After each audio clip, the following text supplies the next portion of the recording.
Akala nyo ba tapos na ang kwento ng Petrogas Angels sa PVL? Akala nyo ba goodbye forever na yon pagkatapos ng 2 championship? Hold that thought.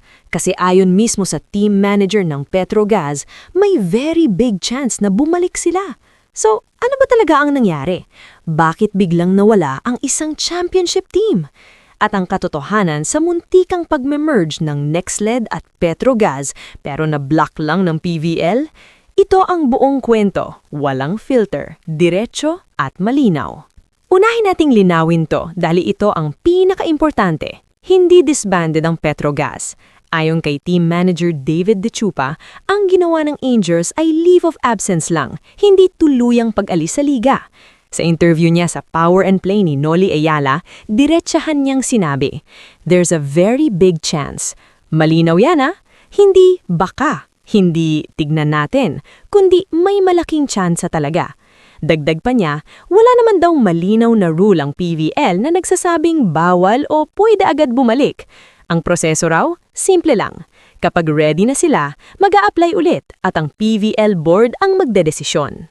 Eto ang tanong ng maraming fans, bakit aalis kung nananalo ka?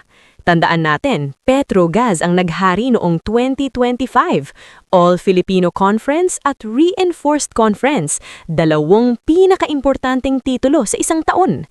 Para kay De Chupa, iyon na raw ang perfect timing. Sabi niya, kung aalis man, mas mabuting gawin yun habang nasa tuktok, hindi habang pababa.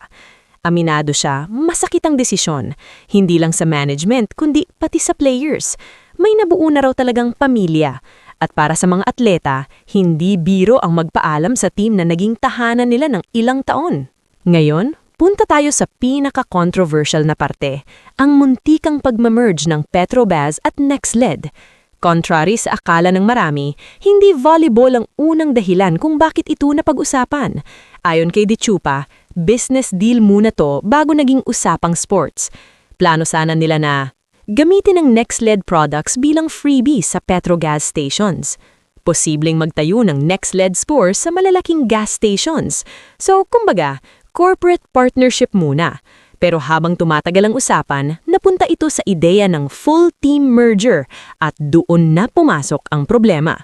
Sinabi mismo ni De Chupa, "We were not allowed by the PVL board to merge." Bakit? Una, rules ng liga.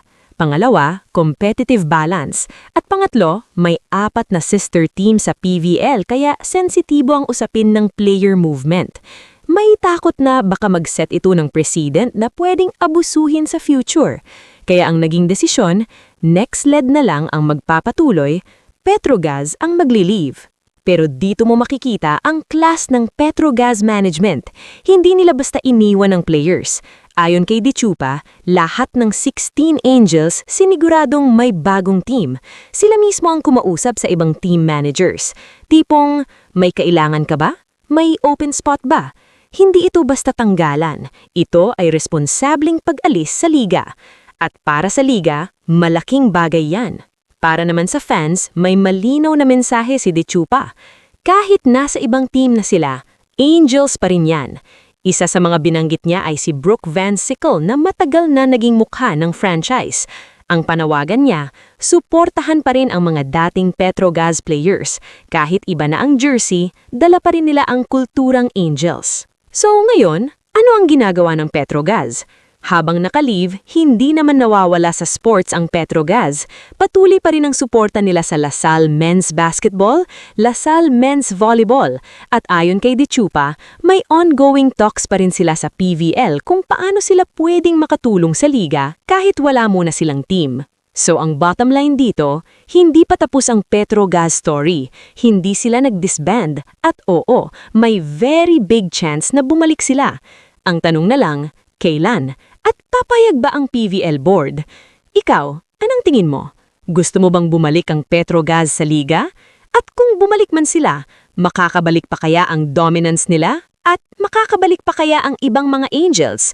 Comment down below, like kung fan ka ng Angels, at subscribe para sa mas malinaw, mas honest na PVL stories. Ito ang volleyball na walang paligoy-ligoy. Congrats, Petro!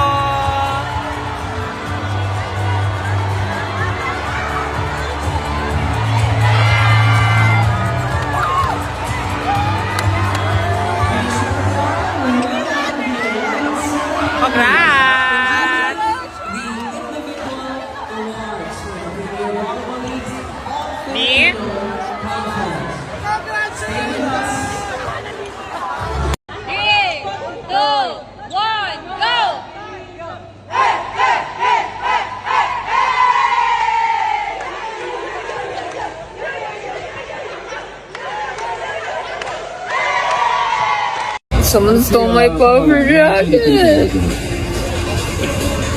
Just finished partying. Someone stole my Zara puffer. I'm not even annoyed about the puffer. It's because I had a disposable camera inside the pocket with so much pictures, like memories. I'm so annoyed. Why would someone do that? I must say that Stone Island looks great on you, though. Now Dwight has no jacket because I'm wearing his. Whoever stole my jacket was just drunk and she thought that was her jacket and she gives it back tomorrow. So pissed. What a way to start the new year. How am I gonna even find my puffer jacket? Kala mong gagaling sumayaw. Pero sila na yan eh. Hindi, kailangan talaga, wala ka sa beat. Pag sumasawas. Yan yung university nila. So lahat ng nasa beat, elbow kayo, hindi kayo pasok. Pa-practice. Ay, ganun ba? Yan. Sige. Sabay na lang tayo. Mataas ng ratings ha. Tatagalo na kadali. Attack show. Nakagaling pa show. Nag-Gabriela. Hey! Ay, mas matagal yung kanya. Hey! Ay, ang haba.